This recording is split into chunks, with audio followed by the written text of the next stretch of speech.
नमस्कार, मैं हूं आपके साथ मोनिका गुप्ता और आप देख रहे हैं अपना उत्तर प्रदेश। इस बुलेटिन में आपको दिखाएंगे उत्तर प्रदेश की तमाम अहम और बड़ी खबरें।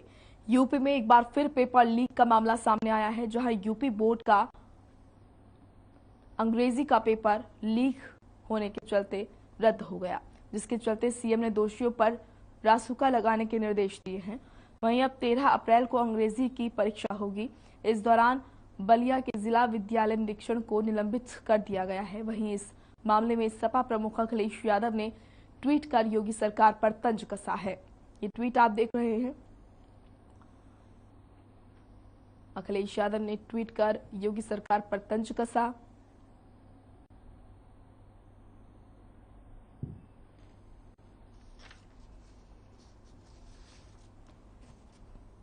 यूपी में एक बार फिर से पेपर लीक का मामला सामने आया है, जहां यूपी बोर्ड का अंग्रेजी का पेपर लीक हुआ और इसके चलते ये पेपर रद्द कर दिया गया है।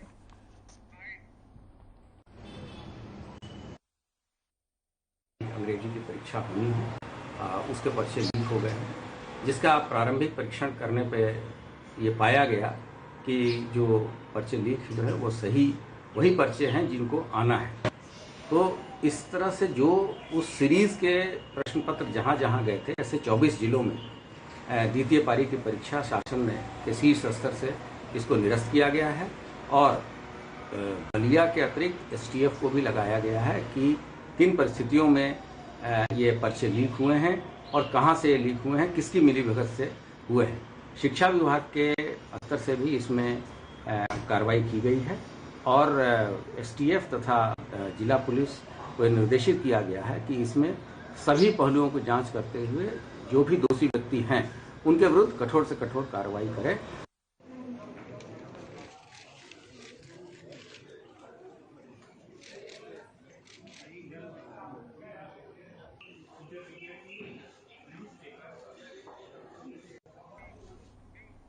तो वहीं लखनऊ में एंटी भू माफिया अभियान में जिला प्रशासन की बड़ी यहां पर कार्रवाई नजर आई है।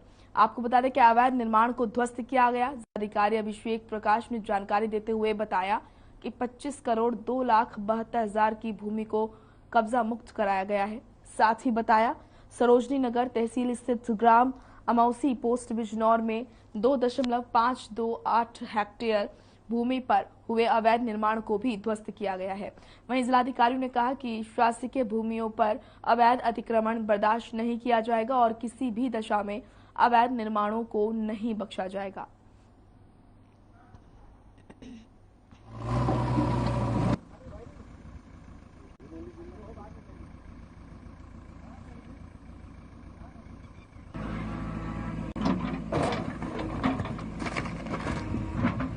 जिला प्रशासन की ये कार्रवाई देखने को मिली। अवैध निर्माण को ध्वस्त किया गया। तस्वीरें आप देख रहे हैं लखनऊ से, तस्वीरें जहां पर एक बार फिर अवैध निर्माण पर बुलडोजर चलता हुआ नजर आया।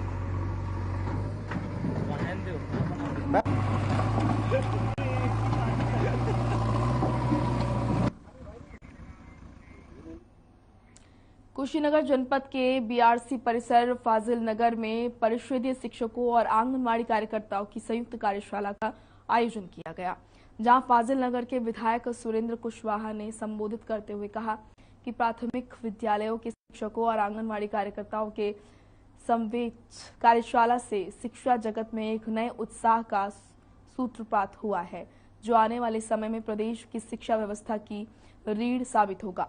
साथ ही कहा कि प्रदेश और देश की डबल इंजन की सरकार ने नई शिक्षा नीति के प्रावधान को आज की आवश्यकता को ध्यान में रखकर तैयार किया है, ताकि देश की शिक्षा व्यवस्था सुदृढ़ हो सके। उनका स्नेह हमको मिलता रहता है। चुनाव के दौरान भी काफी हमको उन्होंने स्नेह दिया था। शिक्षक साथियों के द्वारा एक शिक्षक भवन की मांग की गई है। मैं वादा अपेक्षा भी की गई है। एक नाम मैं भूल गया। पूर्व विधायक राधेश्याम सिंह कुशीनगर के पडरौना में सपा कार्यकर्ताओं के साथ बैठक करने पहुंचे। जहां पुलिस उनकी गाड़ी की जांच करने पहुंच गई। इस दौरान राधेश्याम सिंह ने कहा कि किसके आदेश से हमारी गाड़ियों की जांच की जा रही है। उन्होंने कहा कि ना तो मैं प्रत्याशी हूं और ना ही आपके पास कोई लिखित कागज है। यदि आपके पास कोई लिखित आदेश है तो उसे दिखाइए।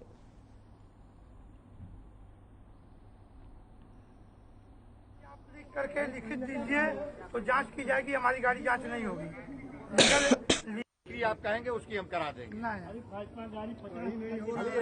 गाड़ी मत खोलिए, गाड़ी मत खोलिए जो हो।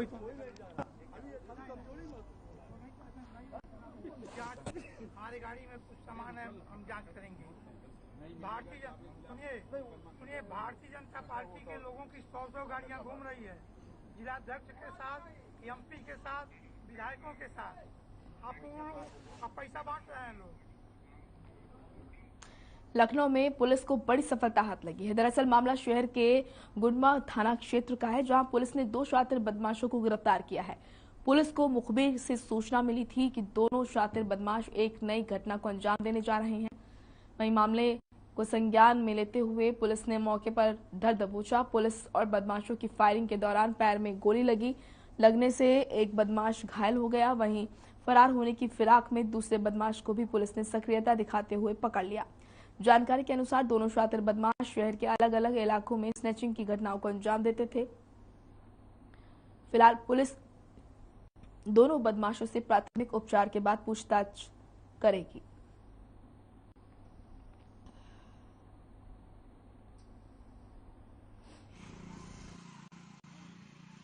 जो पिकनिक स्पॉट रोड है खुर्रम नगर चौकी और स्कॉर्पियो क्लब के बीच में, वहाँ पे हमारी पुलिस की चेकिंग चल रही थी। एक मुखबिर की ये सूचना प्राप्त हुई कि जो हमारे यहाँ काफ़ी टाइम से 2 chain snatchers Honda shine bike में चेन स्नैचिंग कर रहे हैं और जो बहुत दुर्दांत तरीके से चेन स्नैचिंग करते हैं, महिलाओं को दौड़ा दौड़ा के उनके गले से चेन खींचते हैं, जिसकी वजह से बहुत भय भी व्याप्त है और जिसकी वजह से कुछ महिलाओं ने अपने घर से भी निकलना बंद कर दिया था।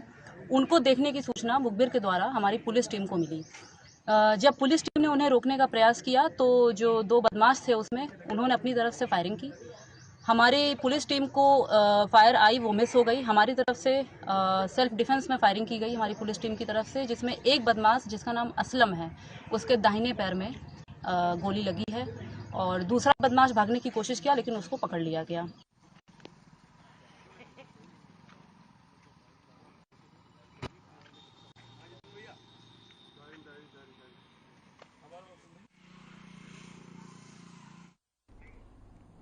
यूपी के सीएम योगी आदित्यनाथ ने राजस्थान दिवस के मौके पर लोगों को बधाई दी और कामना करते हुए कहा कि राजस्थान प्रगति के पथ पर अविराम अग्रसर है। साथ ही सीएम योगी ने ट्वीट करके कहा, शौर्य, त्याग, बलिदान और आतिथ्य की गौरवशाली संस्कृति संवारे बैठा है ये प्रदेश।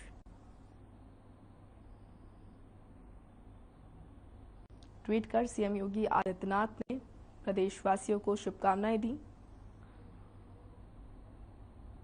और कहा, प्रगति के पथ पर रहे राजस्थान।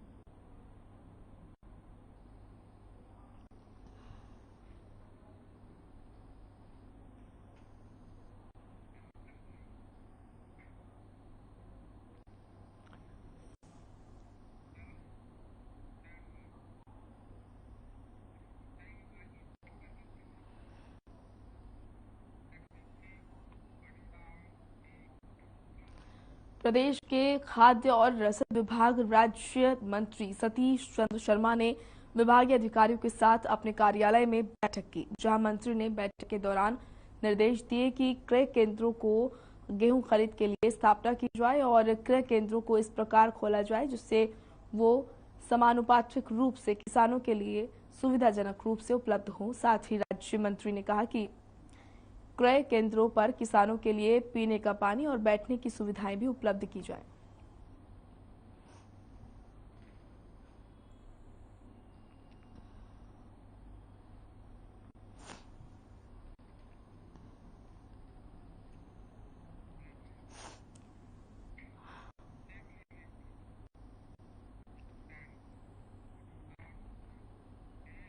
अपना उत्तर प्रदेश में रुक करेंगे खबरों का। खबर लखनऊ से है, जहां सपा विधायक शिवपाल सिंह यादव सहित 4 विधायकों ने शपथ ली।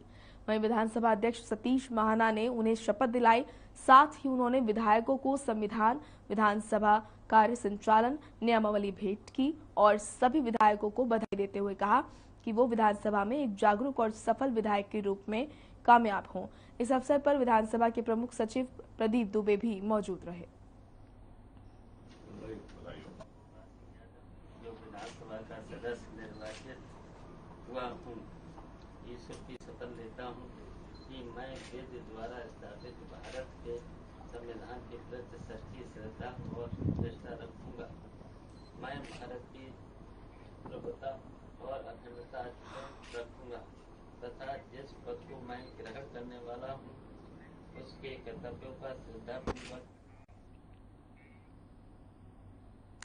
उत्तर प्रदेश सरकार में अल्पसंख्यक कल्याण हज राज्य मंत्री बनाए गए दानिश आजाद अंसारी ने हमारे संवाददाता शरफुद्दीन खान से खास बातचीत करते हुए कहा कि पिछली योगी सरकार ने मदरसों के लिए आधुनिकीकरण के साथ विकास किया था और आगे भी जारी रहेगा। उन्होंने कहा कि सरकार ने जो जिम्मेदारी उनको सौंपी है उस पर वो खरे उतरने की कोशिश करेंगे।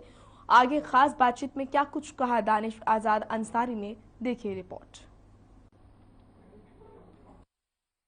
बात करते हैं जिस तरह से भार संभाला है, भार संभालने के बाद किस तरह कार्रवाई करके बढ़ेंगे।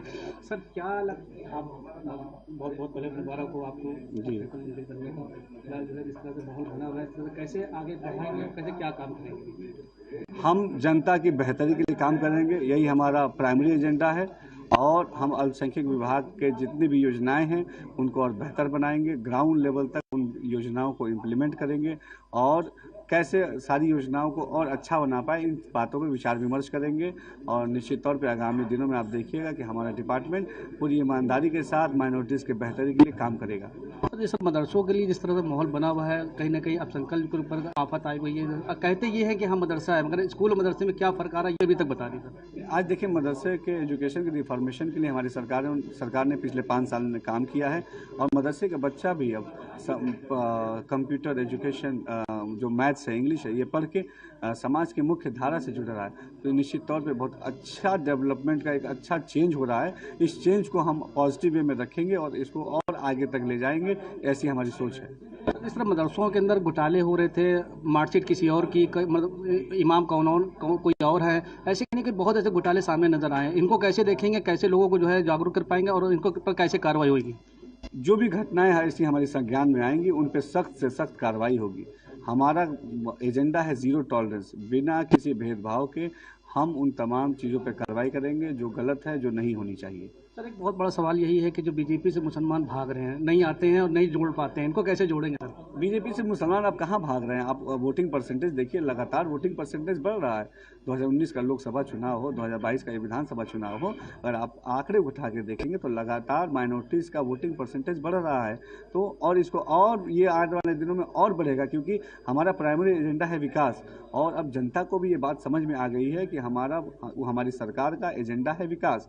तो सरकार के इस एजेंडे के साथ जनता पूरी मजबूती के साथ खड़ी है। जनता का प्यार वोट के रूप में बेशुमार मिल रहा है।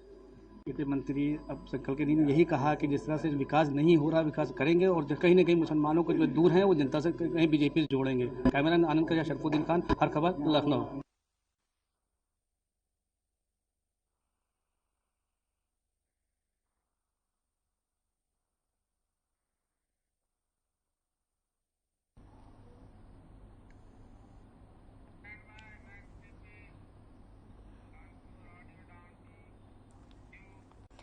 वहीं कानपुर के विश्व प्रसिद्ध वनस्पति ऑयल कंपनी में सभी डीलरों के लिए एक भव्य मयूर मिलन समारोह का आयोजन किया गया, जिसमें देश के कई राज्यों से आए डीलरों ने कार्यक्रम में शिरकत की।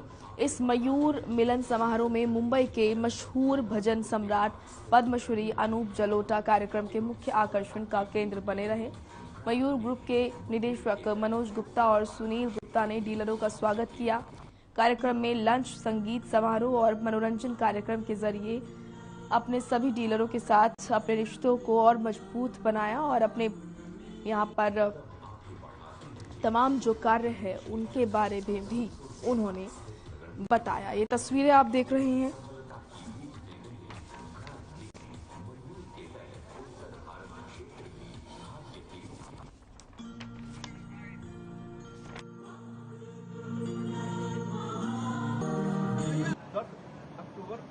1994 में हुई थी, जो कि हमारे फादर और हमारे परिवार ने मिल करके सब लोगों ने करी थी उस समय से। आज वो हमारी लगातार हम लोग अपनी सीढ़ियाँ आज चलते चले आ रहे हैं। कानपुर अडविल के बाद में भी हमारी कुशल फूड यूनिट आई, कानपुर पैकेजर्स यूनिट आई। हमारे सारे परिवार के चाचा लोग और फैमिली, हमारे सारे जो भाई लोग हैं, सब लोगों ने मिल करके हम लोगों ने आज काम कर हमारे आयल डिवीजन में काफ़ी प्रोडक्ट हैं, जैसे मयूर और 2.5, मयूर जूस, कुशल फूड प्रोडक्ट के हमारा आटा, मैदा, सूजी, बेसन, हमारे इस प्रकार से पशुहार में अपना पशुहार के नाम से काफ़ी सारे प्रोडक्ट हैं, उनकी रेंज है पूरी, डिटर्जेंट पाउडर वगैरह की हमारी रेंज। चलिए अब खबर प्रतापगढ़ से है, जहां पर कुछ दबंगों का कहर देखने को मिला है। बेखौफ दबंगों ने एक महिला दुकानदार की गुमटी को तोड़ दिया और महिला के विरोध करने पर दबंगों ने महिला और उसकी बेटी की पिटाई कर दी। वहीं पिटाई के दौरान महिला निर्वस्त हो गई, लेकिन थाने से चंद कदमों की दूरी पर पुलिस अनजान बनी रही। वहीं दबंगई का ये वीडियो सोशल मीडिया पर तेजी से वायरल हो रहा है।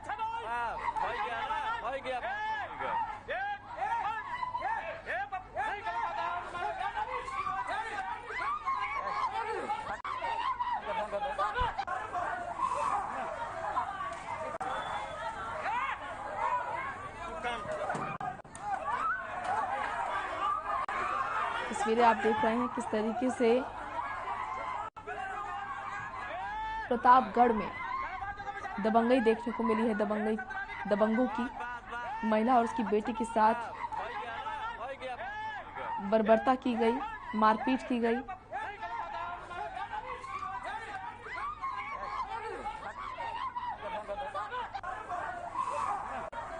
वहीं ये घटना पुलिस थाने के नजदीक की बताई जा रही है।